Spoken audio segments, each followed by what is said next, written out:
Good evening, everyone, and welcome to the LiveU Sports Show. My name is Chris Perry, coming to you live from my home studio here in Westborough, Massachusetts. Folks, we got a great show for you tonight, but honestly, this was a show that almost didn't happen. There was a lot going on. James, how did you weather the tropical storm this week? It was pretty crazy, Chris. I'm not going to lie. My power did go off about 4 or 5 times, but it just flickered on and off. But I know for you, it was a little bit of a different situation. Yeah, so let's show our viewers what I had to deal with last night. There was a tree that came down just up the road here, wiped out not just one, not two, but 3 or almost 4 telephone poles. And we had no power here at the studio. Earlier today, I had to run my tease that was aired on Facebook.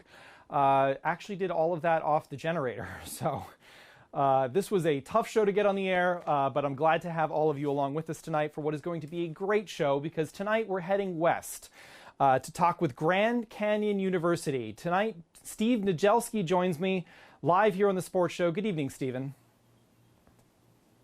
Hey, good evening. How are you? Great, thanks. So, Stephen, can you tell me a little bit about yourself and what you do with GCU? Yeah, so I am a senior multimedia manager here, and that means I manage a team of amazing professionals that create content in a huge variety of different types. You know, we do a lot of live, we do a lot of pre-produced stuff, we do commercials, we do web, we do pretty much anything that you can put a video in, we've done it. So, Steve, I know this is the sports show, but, you know, you guys did start with campus tours as sort of humble beginnings, heading towards a much larger vision of what you can do with live on campus. Can you explain what you guys were doing with campus tours and how that impacted students? Yeah, we actually did start with other kinds of live production more broadly. You know, before we did the tours, we've been doing live events, live sports, going back 3 or 4 years now. But the live tour specifically was something that bubbled up through our admissions side, and they were doing them individually, you know, through a phone, on a gimbal, walking around, talking to prospective students. And it was really cool. They were doing those, a lot of them. They were booking a lot of them. So the idea is, I started talking to them about, hey, what could we do to really amp this up and to make it even bigger, even grander for a broader audience. And so that's where we actually did the first demo with the LiveU. Was we developed a show, essentially. It was about an hour-long live show, and there was a studio segment.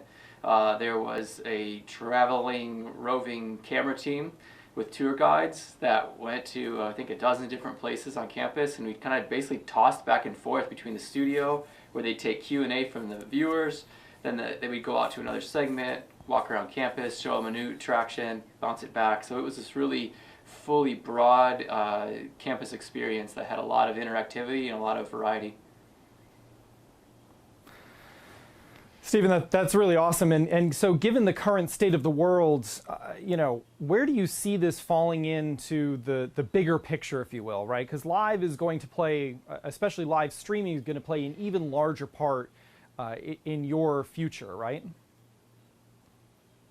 Yeah, I mean, when you think about the vast number of events that take place on a college campus, and that's the main group that we work with is GCU, and all of the events that happen, you know, of course, they're generally built around the idea of a mass gathering of a lot of people in one place, and so that is going to be different this year. It already has been, but as we're heading into the fall, you know, we're talking about a lot of ways to use live streaming to take experiences that, you know, used to be a lot of people in one place and distribute them out. So, you know, one of the examples is you know, a weekly chapel service where there would be normally 5,000 to 7,000 people in the arena. And they're going to have to distribute that out and do a lot of that remote sites and individual streaming viewers. So it's in one of the big challenges that I'm sure everybody who's in my boat is thinking about is, well, normally when you build a live production, you have a large crew. You know, it's a lot of people, and they're a lot of times are wedged in a little room, you know, all breathing the same air, which we can't do anymore.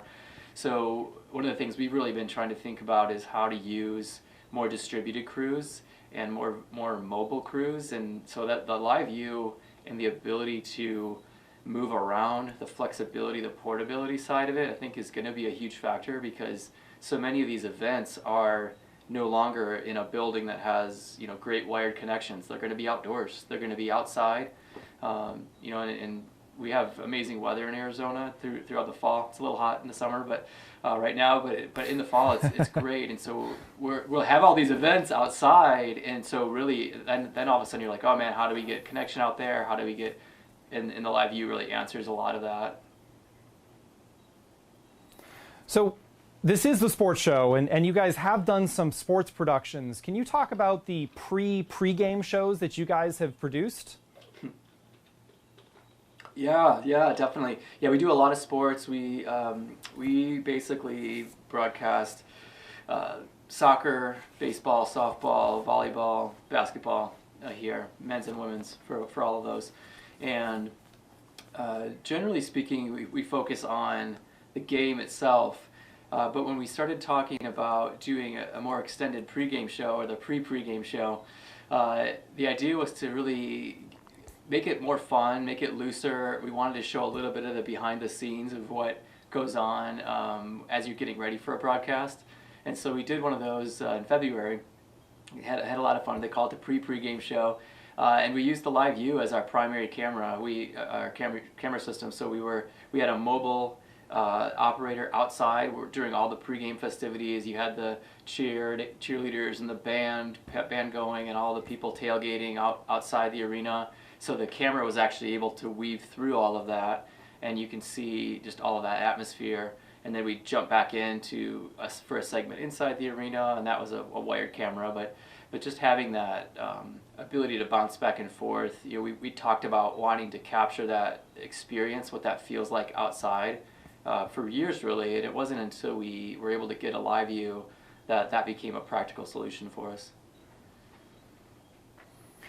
So obviously the challenges that are coming up this fall for all universities and institutions trying to produce sports content are quite extreme. And what kind of vision do you see for live going forward? You know, how are you going to try and pull the students into the games more and get them involved, assuming that you are able to have those games?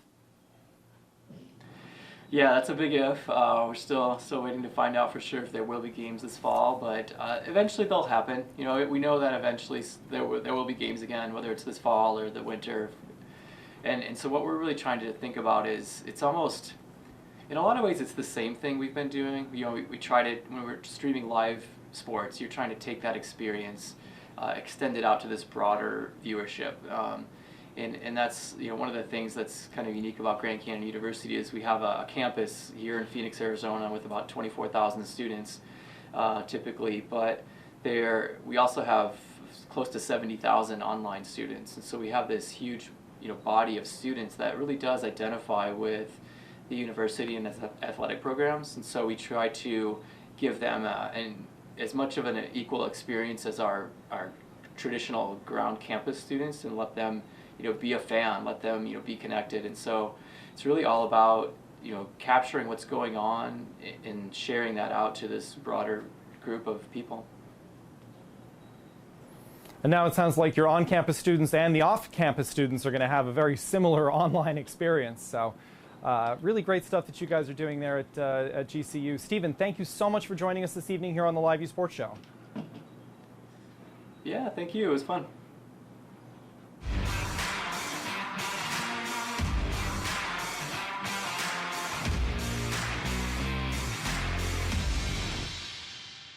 And you know what that sound means? It's time for our remotely interesting segment. Joining us tonight is our VP of Engineering all the way from South Jersey, Dan Pozarski. Dan, welcome back to the LiveU Sports Show.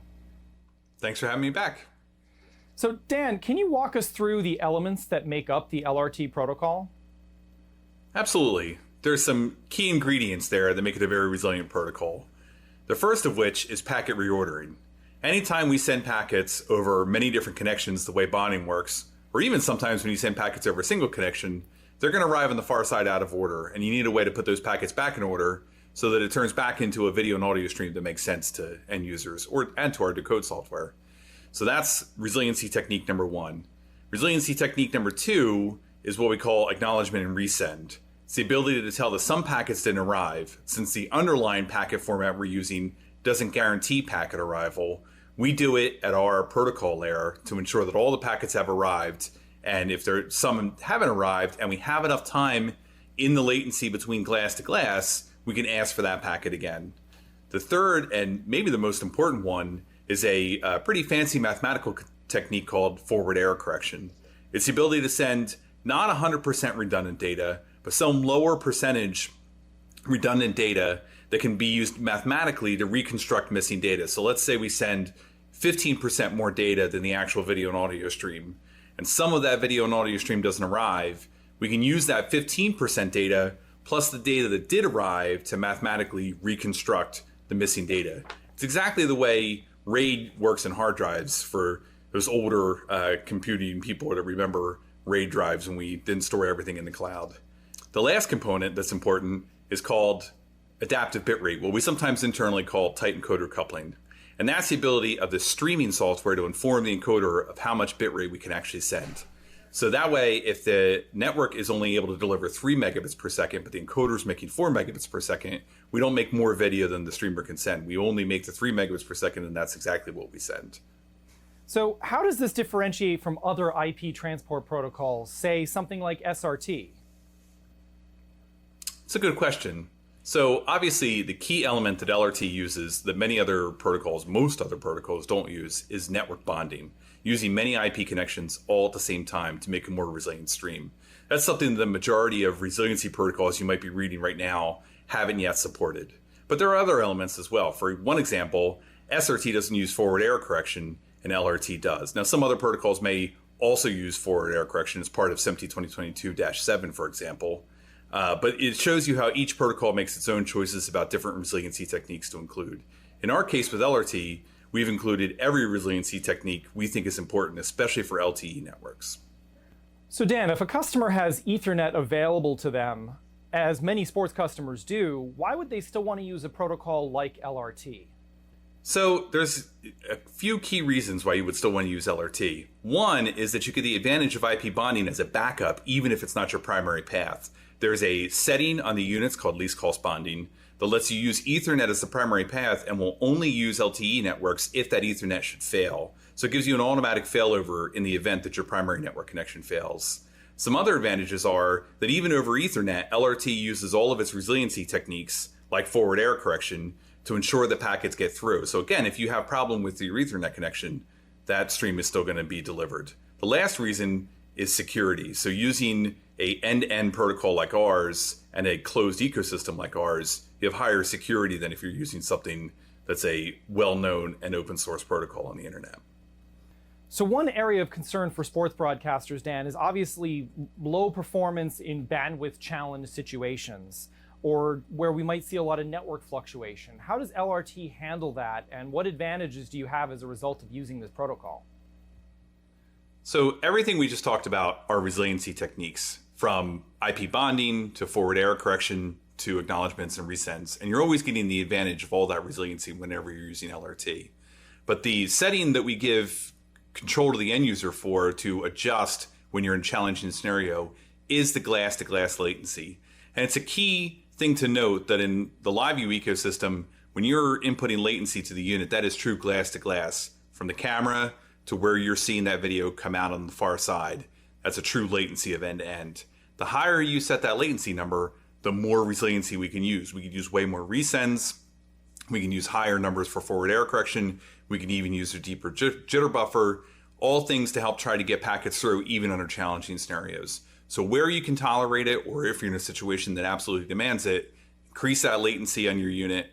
And if you're in some sort of controlled environment, very good LTE networks or LAN, and you don't think you have that need, then you can lower that latency to the lowest number you would like.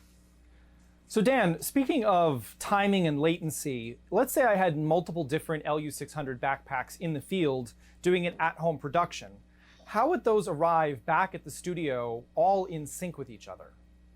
That's actually a technique we call LiveU precision timing, and it's built into the protocol we've been talking about here, LRT. In the last answer, I talked a little bit about glass-to-glass delay and how when you input latency into the LiveU ecosystem, we try to make that true glass to glass from the camera to the output. So precision timing works by having that latency be extremely accurate, single-digit milliseconds accurate in terms of what the actual latency measured from the input to the output really is, including measuring the network leg extremely accurately. So multiple units, all set to the same delay, are all using this internal algorithm called precision timing to measure that glass-to-glass latency, and doing so within the millisecond of each other. On the far side, you end up with frames that come out also synchronized to within the millisecond of each other, departing from that decode server on the far side. Awesome. And Dan, what does all of this mean with the brand new LU800? We're all very excited about this here at LiveU. How does LRT and precision timing play into the LU800? Absolutely. So the LU800 is a very advanced machine. By encoding all 4 inputs in the same machine, we're able to improve that precision timing down to a 0 millisecond difference on the output on the far side. That's improvement number 1. But another key thing to understand is that you've got 4 inputs going into a single machine. So for example, one Ethernet connection can serve all 4 streams. But the 4 streams are handled in some ways independently, where it's important they're handled as a single stream, for instance, the alignment of the frames, but where it's important for things like ensuring packet delivery and ensuring that all 4 streams get to the far side, they're actually handled independently, and it's expansion on the LRT protocol to be able to handle all 4 streams. So it's a very advanced technique, specifically a great fit for that type of at-home production where you would be using multiple inputs to the same machine. Awesome. Dan, thank you so much for joining us this evening on the LiveU Sports Show. Looking forward to seeing you soon. Thank you very much. I always appreciate being here. And that's going to do it for this edition of the LiveU Sports Show. Be sure to like and subscribe to our Facebook and YouTube pages for all of the latest great video content that we're making here at LiveU TV.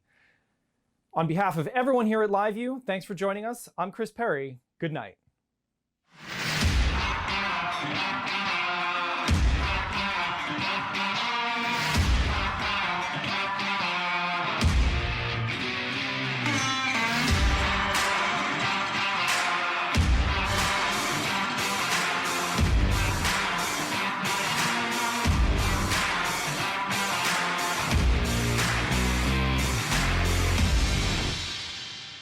Thanks for watching the LiveU Sports Show.